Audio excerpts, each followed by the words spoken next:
Hello, Potato, and welcome to a holiday season edition of Weekend Magic. And you know it's the holidays because Santa Deadpool is here and we have the fireplace out. And I'm being joined this week by the child. We know the child's name now. Is it okay to say that, or is that still a spoiler? We've only known it for a week. So I guess for now I will still call the child and not call it by its name. I will also continue to not call it Baby Yoda because that's not its name, even if Jon Favreau does call it that, and he should know better. So the reason the child has joined me here this week is because we are going to look at some Mandalorian-themed stuff. But first, we have some other things to look at, so we'll look at those, and then we will just kind of segue our way into Mandalorian-themed stuff. And so our first item this week is this. Yep, it's another Fantasia pin, this time Series 3 of 4. I did not get Series 2 because it was the Centaur and Cherub pin, and I don't really care about that. And I'm not getting Part 4 either, because I believe that was the hippos and the alligators. No, I got this one, though, because I did say when I looked at the first pin that if they made one of Chernobog, I would get it. And they made one of Chernobog. This one was $15.99. It's only got a single backing on it, which seems like a little heavy for just a single back, but whatevs. It is 2 layers of pin, got a foreground and a background, and the only real criticism I have on it, and I don't know how well you can see this on the camera, is that Chernobog's face is not super well defined. And this is kind of a common issue with pins. It's, I think, a little hard to really put a lot of detail into the face of a pin. But in this case, looking at it in person, that just kind of leaps out to me. And I'll be honest, I didn't notice that when I was looking at it on the website. So clearly it's not that big of an issue from a distance. But just looking at it up close now, I mean, he's got 2 lines for eyes and a line for a mouth. And that's, again, I know it's a problem with being super detailed on pins. Especially if you want to make them nice and shiny like this one is. But overall, it's a nice pin. I do like it. It, of course, doesn't have anything on the pin itself indicating it's for the Fantasia 80th, like the Mickey Mouse one did. But I almost wonder if these weren't meant to originally be a series.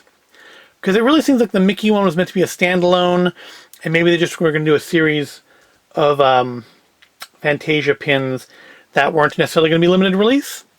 Not that limited release means anything. Limited release, limited edition, special edition, none of these things actually matter unless they're a limited edition of a certain number. And we'll talk about that a little bit more with our next item.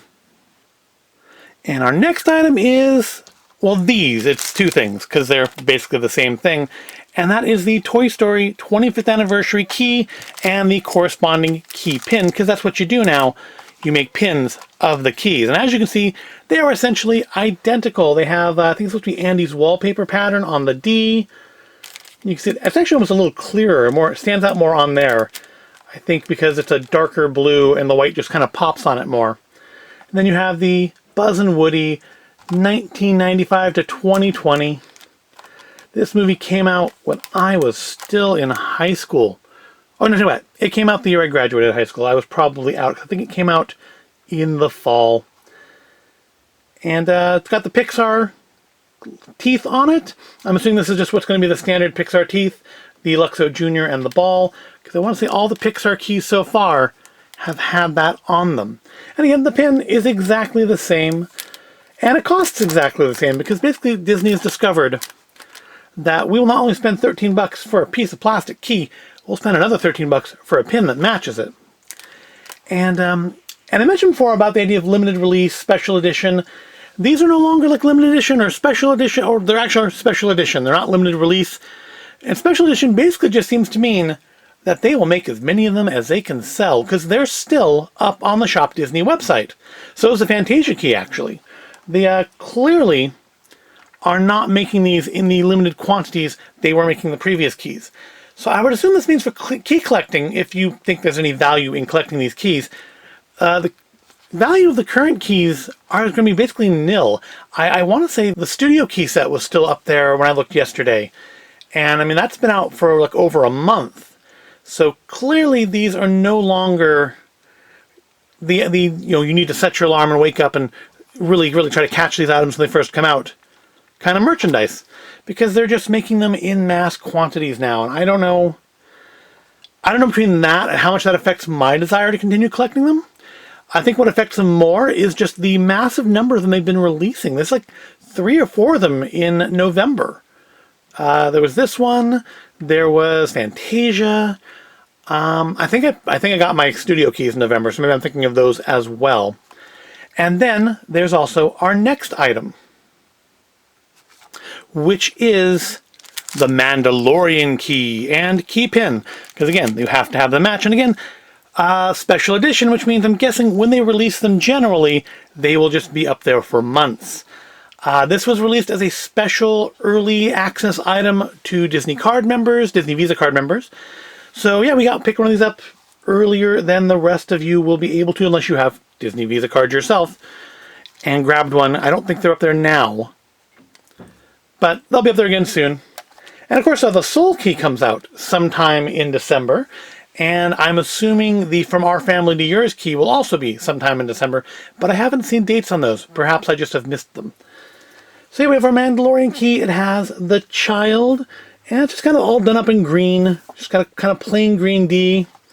We've got the just kind of block tooth that the Star Wars keys seem like they're all going to have, but it does say Mandalorian on it. And then the pin, of course, matches it exactly with the child's adorable little face. And weirdly, for some reason, if you had the Visa card, I don't know if it'll be this way when it actually releases normally or not, but there was a whole 1 penny discount. They're originally $12.99 each, and my shipping order shows that I was charged $12.98 each, of a discount of 1 whole penny on each item. So, yay! I mean, it's better than nothing. It's almost nothing, but it's better than nothing. Yeah, but it's a cute key, and again, I'm sure there will be just up on the website for ages. There's no reason to rush to get these one. There really was no reason to get them early, other than to be able to, do them in a video and say, look, I got this before people who don't have credit cards with Disney got this, which I'm not sure that makes me a better person. That may just make me a sucker. And finishing off our pins today is this lovely little set from The Mandalorian. Really should be called The Child, because all the pins on here feature the child. Only one actually features Mando himself. And of course we have the child in his little hover pram, looking kind of like a Funko Pop. We have what I believe is actually one of the art cards from the end of the first season, with the child in the hover pram outside the town gate there on Navarro. And then, of course, I think it's definitely from the first season, Mando standing over the child in the hover pram for the first time. This set was $27.99, and each pin on it does have 2 pin backs because they're all fairly weighty pins. It got a little damaged in shipping, got a little nick down here on the corner of the card, and a little crease here, which I think you can only see if I turn it sideways. But overall, the pins came through in good condition, which, given some of my recent issues with Shop Disney, that's a plus. But they're nice pins, especially I think this one. This one I think looks really nice. Although the glitter on the sun on this one also looks cool. Looks kind of like, almost like it's meant to be part of a computer chip or something. I don't know. Because it's not super glittery glitter. It just makes you think of like the copper on a circuit board. But maybe that's just me. But I think this one's probably the nicest of the 3 pins in this set. So that finishes up our small items. We have one more large item to look at. So we have one large item to look at this week, and it's this. Yes, once again, I'm kind of breaking my rule of not doing toy box stuff in a Weekend Magic video, but I thought this tied in nicely with the Mandalorian stuff, so we would look at it. And another thing is, I'm also breaking my rule of not buying the toy box ships, but it's the Slave One. How can you not buy the Slave One? And it comes with a new Boba Fett figure, so we're going to also take a look at that and see how that compares to the original Boba Fett figure. And I'm thinking probably pretty much exactly the same figure, just re-released in a bigger item that you have to pay more for if you missed him the first time around. Because let's face it, I missed like the entire first series of Toy Box figures, and I know there are people who've joined it after I did, so there's probably a lot of people who didn't get Boba Fett. And now that they have Jango and Mando, they would like to complete the set. And it's a pretty big chunky ship, honestly. That's almost, I would say it's almost classic Star Wars figure size, which I guess makes sense given the size of the figures, which are actually a bit bigger than the old Star Wars figures. And this is like really taped in there. How do you get this out? Is this like glued in place? There we go. It was glued in place. And can we get him out of the box? That's always the question with toy box figures. He's tethered in. So no, we can't. Ooh, there's instructions. We have actual instructions here. And there goes my box cutter, which I need to get him out of the box. You know what it seems like he doesn't have that the original Mandalorian or original Boba Fett figure had is a blaster. Oh, I love when they cable tie these things, plush tag these things in. It's not really cable tie, is it? They put them down here where people with giant rock biter hands like myself have trouble getting to the ties.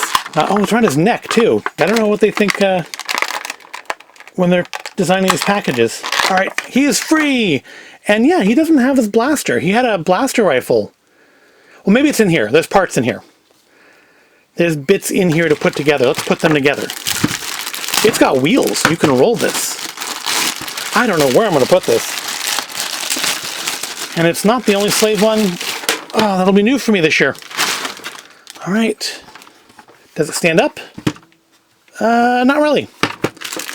And no, it looks like his rifle is not in here. So that's a difference between this version and the original one. And make sure I put these on correctly, because I imagine they're not going to come back off easily if I mess it up. Okay, I was right.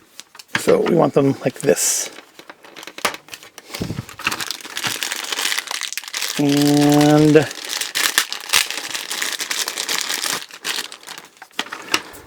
oops. All right.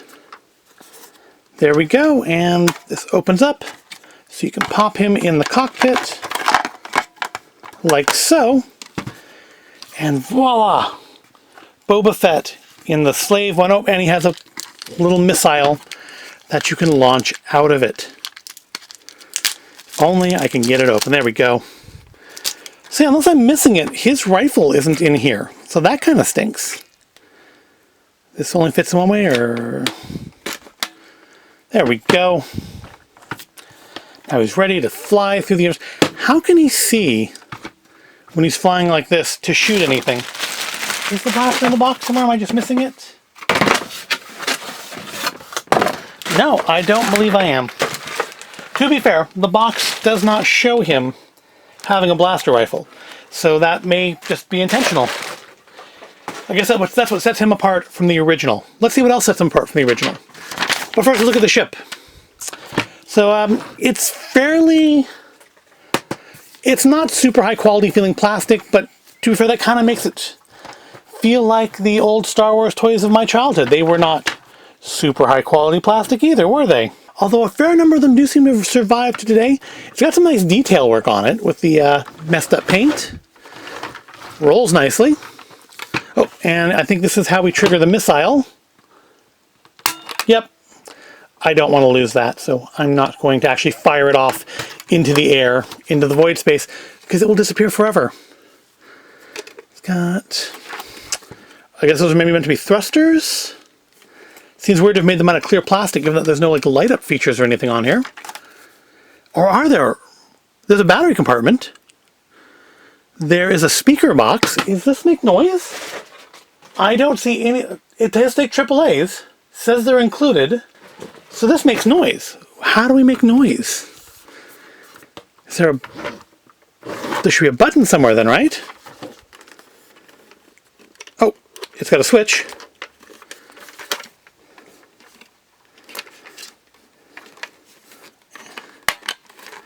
No, not like that.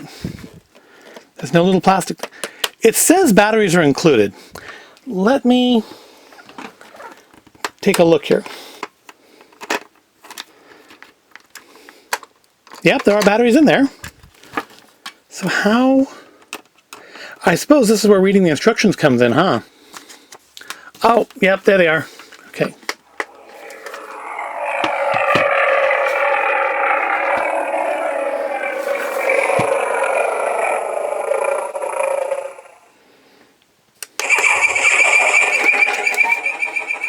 Oh, no light up on the blaster or anything. What's this button do? That button just gets stuck. Well, that's not great. Oh, maybe it's for pushing the batteries out or something.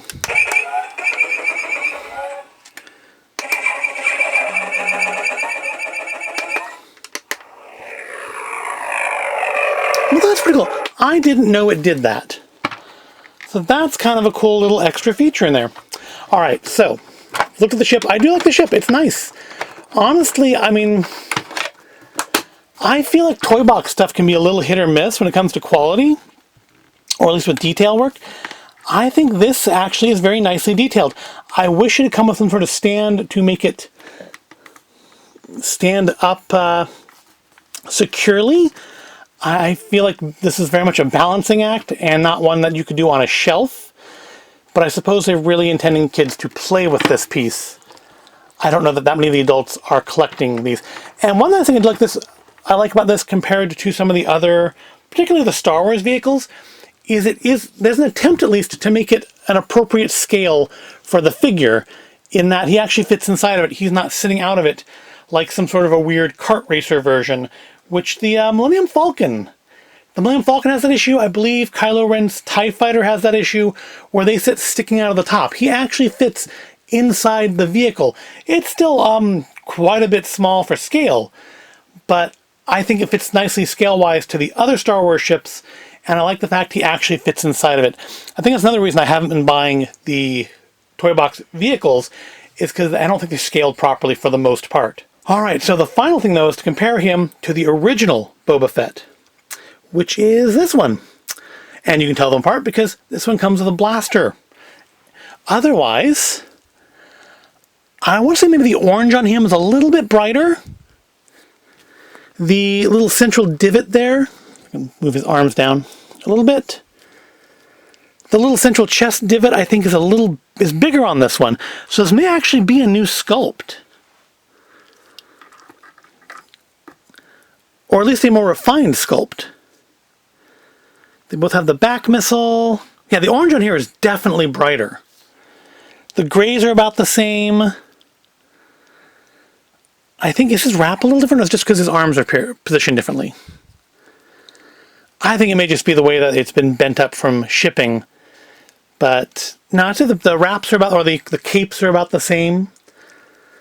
The gray braid on the arm looks to be about the same. So I'm not sure if these are... I think these are probably the same sculpt, but they've refined this one a little bit. He also feels quite a bit stiffer, but that also may just be because he's brand new, and this one is like 4 years old. But it's got the same level of rotation, head turns, elbows, got some pivot action on the shoulders there.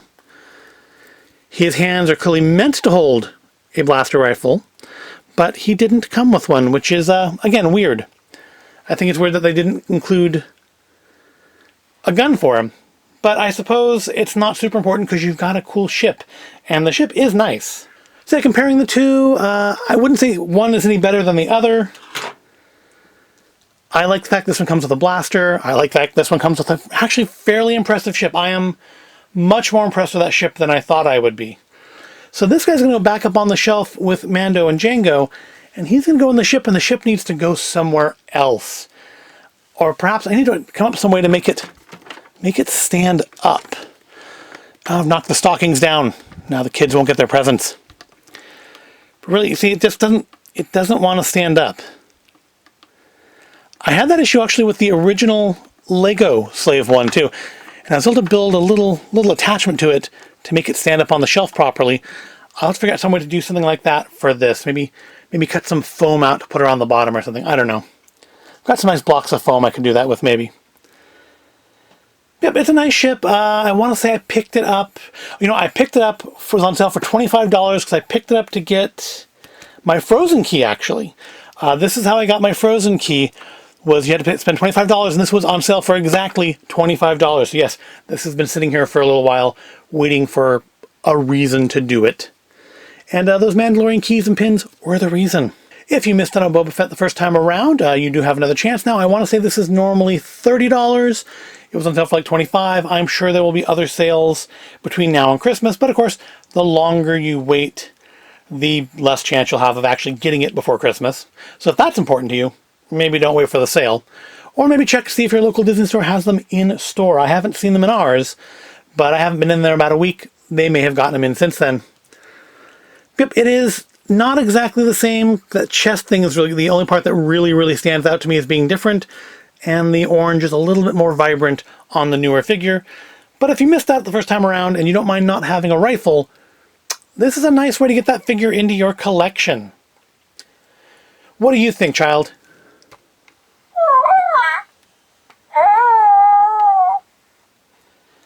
Yeah, that about sums it up. So I hope you've enjoyed this and found it at all interesting. If you did, please give the video a like and make sure you are subscribed. Yes, like I'm saying, make sure you're subscribed to the channel. And I hope I will see you in the next video. Child, turn off the camera.